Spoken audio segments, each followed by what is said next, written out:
Hello, community, and welcome back to another Keeping It Real with Dr. Anita podcast. I am your host, Dr. Anita Polite Wilson, C Suite Trusted Advisor, Elite Team Strategist, and Board Director, preparing businesses to navigate culture, complexity, and change. Happy, happy, happy, happy, happy, happy, happy New Year. Research has shown that we need to hear things 7 times before they register. So consider yourself officially welcomed into the new year. And my guest, who I am happy to have, is Avish Parashar, and he is an improvisationalist and executive coach, facilitator, trainer. Avish, welcome to the program. Thank you so much, Dr. Anita. Thank you for having me, and happy New Year to you as well. Thank you. I want to give the community a little bit of background. So Avish and I met last November at the inaugural Psych Safety Day. Shout out to Jason Eisner and Neil Pretty of Aristotle Performance. The launch was wildly successful. It was their first of an annual Psych Safety Day. And I had the pleasure of introducing Avish during his webinar session. I stayed, and within the first 5 minutes, I had to manage myself because he had me laughing so hard. I was afraid I was going to ruin my makeup for the rest of the sessions. So, Avish, what have you been up to since November? How were your holidays before we get into what we're going to talk about today? Good. Everything's good. It's just, you always hope the holidays are going to be super laid back and relaxing. As to whether they are or not when you have 3 children is a different question, but it's always nice to step away from work for a little bit and just kind of enjoy life. Good. I'm glad. I trust that there was good food, lots of good eating, and like everybody else, we're going to start the New Year's resolution with, I got to lose those extra Christmas and holiday pounds, right? Of course, I preload, so I set my goals before the holidays. I'm like, I know I'm going to put on this much weight, so this is my goal for the new year. There you go. Yeah, the first time I went on a cruise, I was shocked and amazed that I put on 10 pounds. After that, before I go on a cruise, I do my best to lose 10 pounds so that by the time I come home, I at least break even. So I hear what you're saying. Oh, that's smart. All right, that's smart. Let's get into this. I want to talk about starting the year with yes and I know that is a philosophy of yours. Tell us how we can do that, considering this year is going to be full of lots of unknowns. Sure. So yes and is a simple idea from the world of improv comedy. I've done improv for 30 years. That's the focus of my whole speaking business, is applying ideas from that to business and life. And one of the first things you learn in improv is the difference between yes and yes but. And in improv, for new improvisers, it's very natural to respond to a yes but. And in an improv sense, what that means is I'm working with a scene partner and my partner comes up and says, let's go to the bakery and get a croissant this morning for breakfast. My default might just be to say, oh, yeah, but I don't want a croissant because I think I'm making conflict and telling the story, or I had a different idea. In an improv context, what that does is it shuts down your partner. It hurts the relationship. It stops progress, right? Your scene doesn't go anywhere. So in improv, you learn to yes and your partner, which is if you say you want to get that croissant, I'll say yes. And while we're there, I'm going to get a donut too. Right. And then that forces the action forward. It opens up creativity and it supports each other. And in improv, you quickly learn it's the way to work together. It actually improves your creativity. And if you've ever seen an improv show, some wacky, crazy stuff happens. It's the key to responding to all that instead of shutting down. Mm-hmm. And over the years, as I became a speaker and trainer, I realized that same mindset, that switch from but to and, applies off stage. Most people have a default yes but mindset. Mm-hmm. When something new happens, when something unexpected happens, different than what they wanted, they immediately say yes but to it. But in the same way in an improv stage, if in our lives we say yes and to it, it opens up our creativity and innovation. It lets us accept and respond to change. And perhaps most importantly, it improves relationships. Mm-hmm. So going into 2025, or whatever year you might be listening to this in the future, that yes and mindset is to really, it starts by taking a look at when you have that negativity, when you want to say yes, but, oh yeah, but this election didn't go the way I wanted it to, or yeah, but this new corporate policy is hampering what I wanted, or yeah, but this great boss I had transferred and now I got this other boss. Mm-hmm. Those things might all be valid and true. Mm-hmm. But you learn in improv that to say yes and to it is how you actually turn that to your advantage. Mm-hmm. The election didn't go the way I wanted to. Yes, and here's what I'm going to do in this new reality within this world. Mm-hmm. Or this corporate policy changed. Okay, And here's how I'm going to innovate within the limitations to be more effective than I was before. So we keep taking the negative and shifting our focus forward and how we can be more creative, which is simple but not always easy.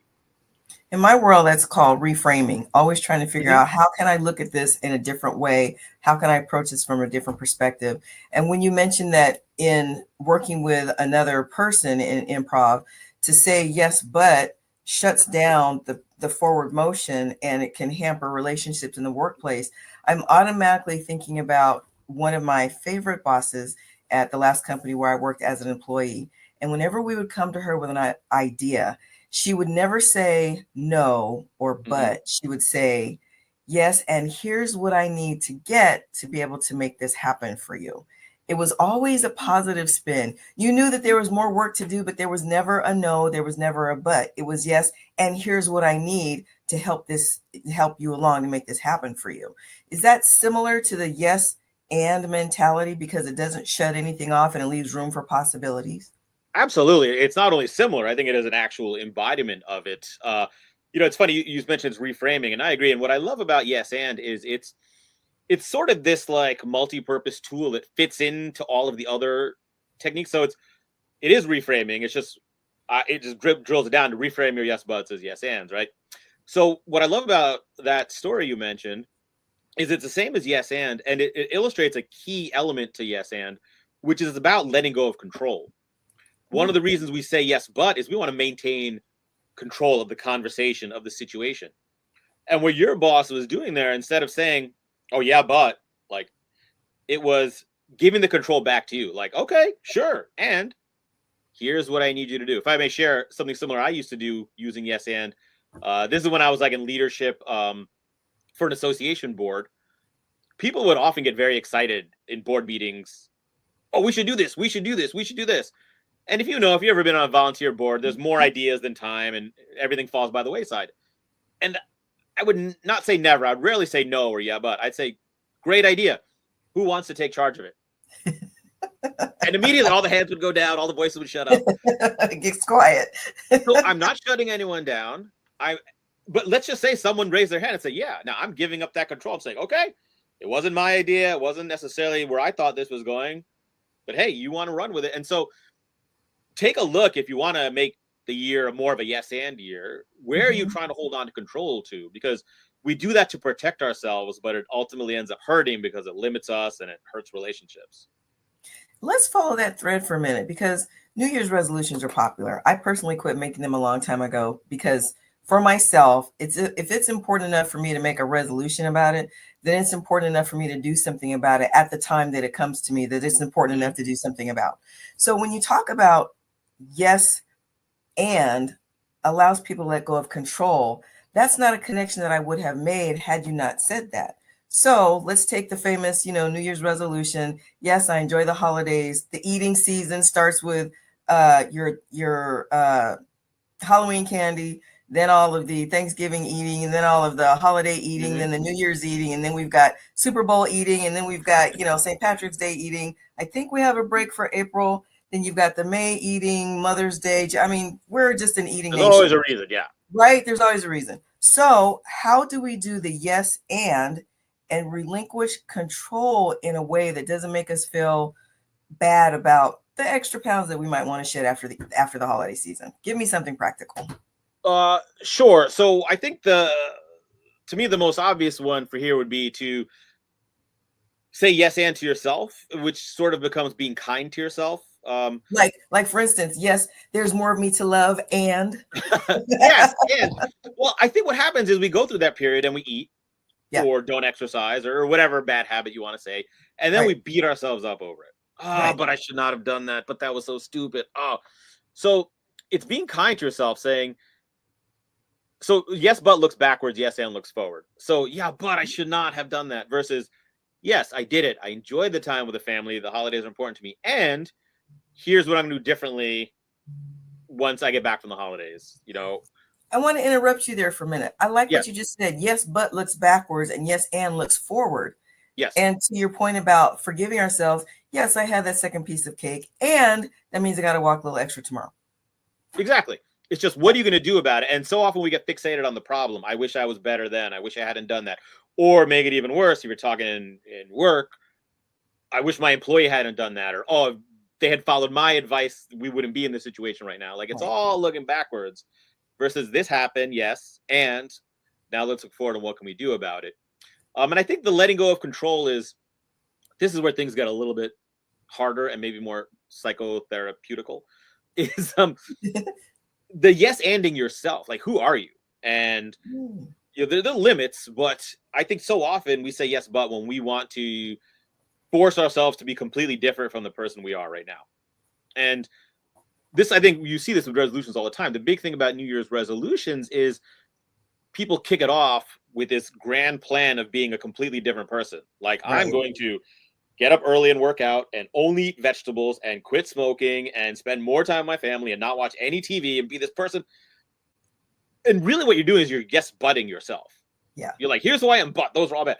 And this is not to say that you just keep engaging in the bad habits, but it's accepting, you know what? I am a person who really likes to watch TV.